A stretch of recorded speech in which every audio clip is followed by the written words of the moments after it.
आदाब, नमस्कार। मैं वसीम अख्तर और आप देख रहे हैं द लीडर हिंदी। आखिरी चरण का मतदान पूरा होने के बाद जनता का फैसला सामने आने की बारी है।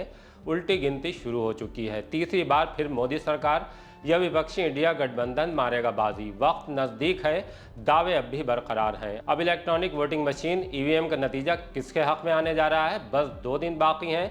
यूपी में बरेली की दोनों सीटों की बात करें तो काफ़ी हद तक स्थिति साफ हो चुकी है। बरेली का चुनाव ज़्यादा अहम है क्योंकि 40 साल बाद संतोष गंगवार चुनाव का हिस्सा नहीं थे। उनकी जगह भारतीय जनता पार्टी बहेड़ी के पूर्व विधायक छत्रपाल सिंह गंगवार को लेकर आई है। नतीजे के साथ बड़ा सवाल ये भी है कि संतोष गंगवार की विरासत भाजपा के पास ही रहेगी या फिर इंडिया गठबंधन के उम्मीदवार प्रवीण सिंह ऐरन बाजी मान ले जाएंगे। आंवला में भाजपा से धर्मेंद्र कश्यप हैट्रिक लगाने जा रहे हैं या इससे पहले ही जलालाबाद के पूर्व विधायक नीरज मौर्य उनकी गिल्लियां बिखेर देंगे। पहले आप नेताओं के दावे सुनिए, फिर आपको बताएंगे फिजा इस बार के चुनाव में बदली सी क्यों लगी। कि जो शुरुआती रुझान है उससे लगता है कि जो हमने नारा दिया था अब की बार 3 लाख पार, उससे भी कहीं आगे जा रहे हैं। 1 लाख से जीतने की उम्मीद है। पब्लिक ने मन बना लिया है तो हमें कोई चिंता नहीं, हम तो 1 लाख की जीत मान रहे हैं और निश्चित रूप से हम बड़ी जीत करेंगे। मेरी बात को आप नोट कर लीजिए। 4 जून को भी ये इंटरव्यू मेरा चलाइएगा कि मैंने कहा था कि ये बड़ी जीत होगी और निश्चित रूप से आदरणीय छत्रपाल गंगवार जी भारी विजय करेंगे। देखिए, अब ये कह पाना, एग्जैक्ट कह पाना तो बहुत मुश्किल होता है कि हम लोग कितने वोट से जीत रहे हैं, पर अंतर लाखों में ही होगा, हज़ारों में नहीं होगा। हम लोग कैंट भी जीतेंगे, हम लोग शहर भी जीतेंगे, हम मीरगंज एक बड़ी जीत करेंगे। भोजीपुरा में हम कांटे की टक्कर पर हैं, हम कुछ ना कुछ ऊपर ही जाएंगे। नवाबगंज में भी हम ऊपर ही रहेंगे, तो कहीं कोई नुकसान वाली बात मुझे नज़र नहीं आती है। कहीं पर जीत का अंतर थोड़ा कम हो सकता है, कहीं पर जीत का अंतर ज़्यादा होगा, लेकिन हम निश्चित रूप से सारी विधानसभाओं को जीतेंगे। देखिए, बरेली में मुझे ऐसा लगता है कि बदलाव होगा और उसके बहुत सारे कारण हैं। बीजेपी का टिकट बदलना एक सबसे बड़ा कारण है। बाकी जो प्रॉब्लम, लोकल प्रॉब्लम्स हैं, बाकी वो भी हैं। और दूसरा जो पब्लिक का रुझान है वो है। तो मुझे लगता है कि बदलाव होगा और बदलाव केवल बरेली में नहीं, बरेली डिवीज़न में भी हो सकता है। आप चाहे पीलीभीत की बात कर लें, चाहे आप बदायूं की बात कर लें, चाहे आंवला की बात कर लें। जो 2014 में और 2019 में एलीट क्लास में बात थी वो 2024 में नहीं है। वो हो सकता है 10% हो, 20% हो या 30% हो। ये वोट चेंज हुआ है।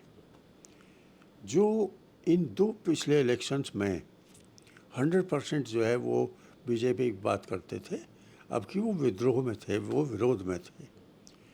परसेंटेज मैं नहीं कहूँगा कि वो 50 थी या 60 थी, या परसेंटेज लो है। 20% हो सकती है, 25% हो, लेकिन है।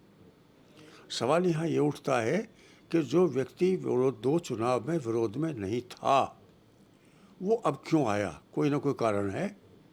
तो वो कारण जब तक हम नहीं ढूंढेंगे, नहीं ढूंढ कर उसका समाधान करेंगे, तब तक जो है आप कैसे बात बनेगी? तो वो चेंज हुआ उतना। मैं आंकड़ेबाजी में विश्वास नहीं करता, थोड़ा बहुत अंतर रह सकता है। देखिए, छत्रपाल जी का आना, संतोष जी का जाना कुछ लोगों के लिए हादसे और सदमे जैसा था। पार्टी का कार्यकर्ता जी जान से लड़ा है। सीट जो है छत्रपाल जी बड़ी शान से जीतेंगे और संतोष जी ने तन मन धन हर तरीके से चुनाव लड़ा और हर जगह मैसेज दिया। जैसा लोग महसूस कर रहे हैं कि छोटे लाल जी बीएसपी से बाहर हो गए, कांग्रेस और सपा एक साथ आ गई, अकेली बीजेपी पड़ गई, ऐसा भी मुकाबला नहीं है। जो वोट बैंक जिसका है वो मिलेगा। प्रवीण सिंह ऐरन का आज की तारीख में अपना कोई वोट बैंक नहीं है।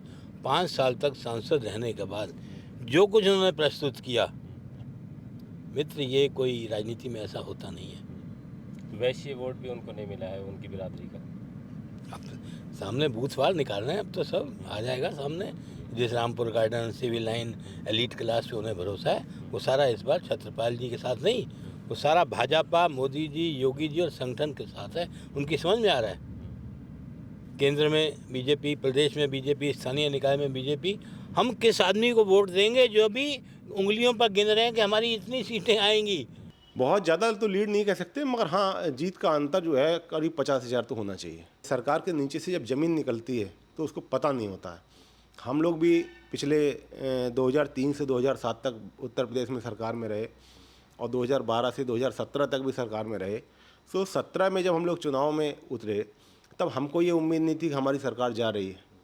तो इसी प्रकार से भारतीय जनता पार्टी के हमारे जो मित्र साथी लोग हैं उनको इस बात का आभास नहीं है कि भारतीय जनता पार्टी ज़मीन खिसक चुकी है और पूरे देश में सांप्रदायिकता का माहौल पैदा करने वाले लोग को जनता जो है वो शिकस्त देने का काम करने जा रही है। इस पर डिवीज़न ऑफ वोट नहीं हो पाया है और बिल्कुल आमने सामने की लड़ाई हुई है।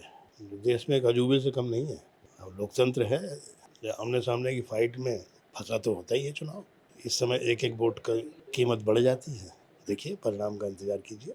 इसलिए कोई फंसा ना फंसा का सवाल नहीं है।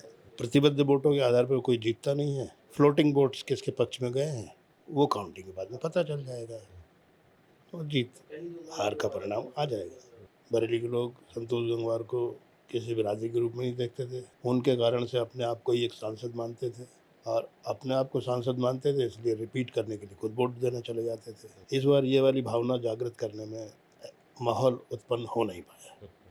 मुझे तो लगता है कि ये नेक टू नेक फाइट होगी है। ऐसा नहीं है कि लाखों से कोई जो है बीजेपी जीत जाए या कांग्रेस जो है वो जीत जाए। हो सकता हो कि 50,000 के अंदर ही अंदर जो है इसमें हार और जीत हो सकती है, क्योंकि इससे ज़्यादा का मार्जिन होगा नहीं। जो संतोष जी का कुर्मी वोट है ये भाजपा के कमिटेड वोटों में से एक वोट है। कुछ ऐसी कम्युनिटीज़ हैं जो कमिटमेंट है उनका है कि हमको भाजपा में ही जो है वोट देना है। इस बार बहुजन समाज का वोट कुछ परसेंटेज जो है वो इंडिया गठबंधन को गई है, जिसकी वजह से बहुजन समाज को अपना संविधान खतरे में लगने का एक बहुत बड़ा उनको एक शक था कि हमारा ऐसा ना हो कि हमारा संविधान में कोई आँच आए। उसकी वजह से भी उन्होंने थोड़ा सा भाजपा की तरफ से हटे हैं, क्योंकि बहुजन समाज का कोई कैंडिडेट था नहीं तो वोट कहीं ना कहीं तो डालते। अच्छा, कुछ वोट कम भी पोल हुआ है, बहुत से लोगों ने वोट डाला भी नहीं है बहुजन समाज के वोट लोगों में। जहाँ तक मुझे पता है कि कुछ लोगों ने जो है कहा छोड़ो हम तो जो है वोट ही नहीं देंगे, और कुछ लोगों ने बीजेपी में वोट दिया, कुछ लोगों ने इंडिया गठबंधन में जो है वो। दरअसल भाजपा के मजबूत गढ़ बरेली में भी चुनाव पीएम मोदी के चेहरे पर ही लड़ा गया, लेकिन पिछले 2 चुनाव से तुलना करें तो भाजपा के पक्ष में वैसा माहौल नहीं था। टक्कर हुई है। इंडिया गठबंधन ने कड़ी चुनौती पेश की है, रणनीति के एतबार से भी और प्रचार के मैदान में भी। ऐसे में कुछ भी हो सकता है। हार और जीत का आंकड़ा 50,000 से ज़्यादा भी रहने की संभावना है। दावे भले ही अपनी जीत के हो रहे हैं, लेकिन दोनों ही तरफ के नेताओं की बात करें तो वो कंफर्म नहीं है। अभी फिलहाल इतना ही। शेष 2 दिन में तस्वीर कुछ और हद तक साफ होगी। तब तक देखते रहिए द लीडर हिंदी, खरी बात मजबूती के साथ।